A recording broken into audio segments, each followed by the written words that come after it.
experiência fora do corpo. Só que ela não acontece espontânea, ela acontece em casos meio dramáticos assim. Então a pessoa tem uma parada cardíaca, um afogamento, um choque, um acidente de carro. E nessa hora, quando ela está entre a vida e a morte, acontecem vários fenômenos e o principal deles é primeiro a saída do corpo, ele sai do corpo.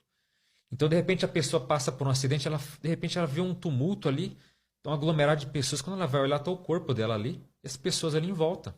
Ou os paramédicos tentando socorrê-la, e ela fica assim, mas e agora? Eu morri? Eu tô fora do meu corpo tá ali, eu tô aqui, como é que funciona isso? Às vezes a pessoa entra em desespero, enfim, acontece de diversas razões. Então, a experiência de quase morte é uma experiência fora do corpo forçado, na marra. A pessoa não pediu para aquilo acontecer, aquilo acontece. E por que não é alucinação? Por que não é mentira? Então, por exemplo, tem muitos casos dessa experiência de quase morte que elas ocorrem em hospital.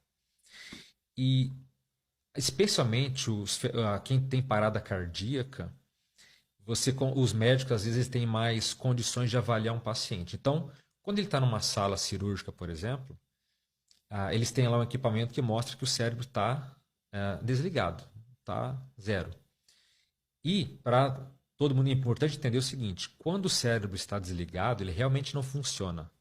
Então, pela ciência atual, seria impossível a pessoa ter memória, ela ter um cheiro, uma audição, tudo isso, todas as faculdades nossas estão desligadas. Ponto, está desligado, acabou. Só que, imagina uma pessoa que está numa parada cardíaca, por exemplo, com tudo desligado. Ela sai do corpo, ela começa a ver o que os médicos estão falando, viu que a enfermeira derrubou não sei o que no chão, viu algo que estava acontecendo às vezes fora da sala cirúrgica, mas naquele momento o cérebro dela está desligado. Não teria como ela ter nenhum tipo de recordação. E ela volta para o corpo dela falando, olha, vocês conversaram isso, ou então alguém falou, perdemos ele, ou sei lá, contou uma piadinha que a equipe médica fez na hora. A pessoa descreve o médico e fala, não, isso é impossível.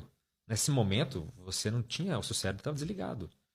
Então, aí que parte a teoria, ou melhor dizendo, já a nossa hipótese, que a consciência, ou seja, a nossa essência, ela transcende, ela consegue se manifestar fora do corpo físico. Então, o corpo está desligado e a pessoa consegue, então, estar lúcida, pensante, com emoções, vendo toda a situação que está acontecendo no corpo dela, e ela volta narrando. Então, como é que alguém vai dizer que é alucinação? Uma conversa que ela falou que não tinha como ela saber e era exatamente a mesma conversa que ela viu.